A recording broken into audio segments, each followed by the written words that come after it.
మీకైతే చెప్తున్నా, నేను బ్యాచిలర్ కాబట్టి ఎట్లా ఒట్లా చేసిన. మీరు ఎట్లా ఇంట్లో చేసిరు అనుకోండి, మీ అమ్మ వాళ్ళ చేత అయితే తన్నులు అయితే కాస్తారు కంపల్సరీ. నాకు తెలీదు, ఏదో ఒకటి చేద్దామని చెప్పి ఏదో ఒకటి చేసిన.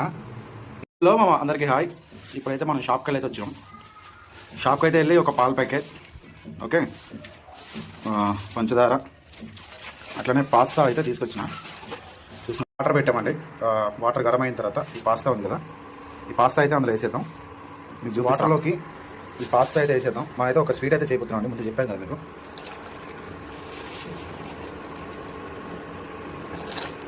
మిల్క్ని అయితే ఇందులో వేసేయాలి. అయితే ఇప్పుడు పంచదార అయితే వేయాలండి పాలలో. మనకు కావాల్సినంత అయితే వేసుకోవాలి. తర్వాత మనం ముందే రెడీ చేసి పెట్టుకున్నాం కదా పాస్తా. ఈ పాస్తా అయితే వచ్చేసి మన మరుగుతున్న పాలలో అయితే వేయాలి. వేసేద్దాం ఈ పాస్తా అయితే. పాస్తా అయితే పాలలో అయితే వేసేసామండి, చూస్తున్నారు కదా. ఫస్ట్ పాలు వేసాం, పంచదార వేసాం, పాస్తా వేసాం. ఇది ఒక 5 నిమిషాలు ఉంచేస్తే మనకైతే స్వీట్ రెడీ అయిపోతుందండి.